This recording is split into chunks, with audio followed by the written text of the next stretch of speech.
എനിക്കിഷ്ടപ്പെടുന്ന പഴയ ലാലേട്ടനെ തിരിച്ചു കിട്ടിയ സന്തോഷം. ഗംഭീരം, സൂപ്പർ സൂപ്പർ സൂപ്പർ. നല്ല പെർഫോമൻസ്, നല്ല അഭിനയം, സൂപ്പർ സൂപ്പർ. അങ്ങനെയൊന്നുമില്ല, നല്ല സൂപ്പർ ഫിലിം. യഥാർത്ഥം പറഞ്ഞാൽ ഞാൻ ഒരു മമ്മൂട്ടി ഫാൻസാണ്. പക്ഷേ എനിക്ക് ഈ പടം ഭയങ്കരമായിട്ട് ഇഷ്ടപ്പെട്ടു. പഴയ മോഹൻലാലിനെ തിരിച്ചു കൊണ്ടുവന്നു. ഗംഭീര സിനിമ, ഗംഭീരം. തള്ളി മറിക്കലൊന്നുമില്ല, ശരിക്കും കിടിലം പടം. കുറച്ച് നാളത്തേക്ക് ഫയർ എഞ്ചിൻസ് ഒക്കെ ഇച്ചിരി ഓവർ വർക്ക് ചെയ്യേണ്ടി വരും. കാരണം കേരളം മൊത്തത്തിൽ അങ്ങ് തീട്ടിട്ടുണ്ട്.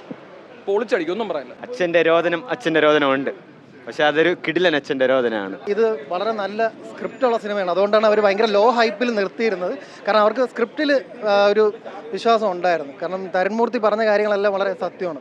ബ്രോ സൂപ്പർ പടം ബ്രോ. മോഹൻലാലിന്റെ കമ്പാക്ക് തിരിച്ച് വിഷയം കമ്പാക്ക് ബ്രോ. നിങ്ങളെല്ലാം കാണണം, മസ്റ്റ് വാച്ച് സിനിമയാണ് ബ്രോ. വെർത്ത് പടമാണ് ബ്രോ. മൊത്തത്തിൽ അടിപൊളിയാണ്.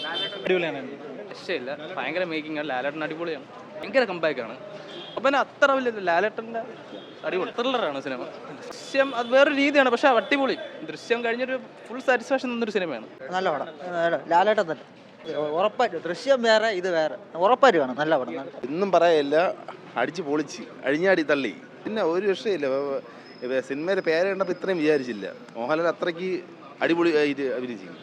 നല്ല പടം ബ്രോ, നല്ല മോഹൻലാലിൻ്റെ പെർഫോമൻസ് തന്നെയാണ്. ഒരു എക്സ്ട്രാ പോസിറ്റീവ് റെസ്പോൺസ് വരുന്ന സിനിമ ആയിരിക്കും. തീർച്ചയായും നല്ലൊരു കമ്പാക്ക് തന്നെയാണ്. സിനിമയിൽ തരുൺമൂർത്തിയുടെ സംഭവം തന്നെയാണ് പറയാം. ഫാമിലി അല്ല, സത്യം പറഞ്ഞാൽ സെക്കൻഡ് ഹാഫിലൊക്കെ ഭയങ്കര മാസും കാര്യങ്ങളൊക്കെ കൊണ്ട് ഒന്നും പറയുന്നില്ല. പടം കണ്ടേനാറാണ്, സൂപ്പർ ഫീൽ ആയിരിക്കും. ലാലേട്ടൻ ആക്ടിങ്ങും കഥയും എല്ലാം സൂപ്പറാണ്. നല്ല പടം. പഴയ മോഹൻലാലിനെ ഇത്രയും പടത്തിന് നമ്മൾ കാത്തിരിക്കണേ, പക്ഷെ ഇതിൽ തിരിച്ച് കൊണ്ടുവന്നു, കറക്റ്റായിട്ട് കൊണ്ടുവന്നു. പടം സൂപ്പർ. ഫാമിലിക്ക് വന്നിരുന്ന് കാണാൻ പറ്റും. അച്ഛൻ്റെ രോദനം ഒന്നല്ല, നല്ല ഫാമിലി പടമാണ്. കണ്ടുപോകും ബ്രോ ഒരു ഫാൻ ബോയ്സ് ആവും. തരുൺമൂർത്തി എന്ത് കിട്ടില്ല, ഒന്നും പറയാനില്ല. പോയി കാണുമ്പോൾ കണ്ടിട്ട് പറയാനില്ല.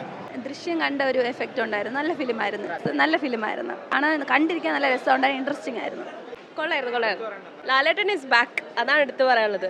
അതിവിടെ ചോദിച്ചാൽ ഒരു അടിപൊളിയാണ് കേട്ടോ. എന്നുവെച്ചാൽ തരുൺമൂർത്തിയാണ് ഹാറ്റ്സ് ഓഫ്, ഒന്നും പറയാനില്ല. എത്രയോ നാൾക്ക് ശേഷം നമുക്ക് കാണേണ്ട ലാലേട്ടനെ കാണേണ്ട രീതിയിൽ കൊണ്ടുവന്നിട്ടുണ്ട്. മമ്മൂക്ക ഫാൻ ലാലേട്ടൻ്റെ ഒരു പടം തിയേറ്ററിൽ കണ്ടൊരു സാധനം കുറേ നാളായിരുന്നു കിട്ടിയിട്ട്. പക്ഷേ ഇത് ഒന്നും പറയാനില്ല, അന്യായ പടം, ഒരു കംപ്ലീറ്റ് പാക്കേജാണ്. ഫാമിലി പടം തുടങ്ങിയല്ലേ, വേറെ ലെവലിലോട്ടാണ് പോയിക്കൊണ്ടിരുന്നത്. അത് കണ്ടു തന്നെ മനസ്സിലാക്കണം.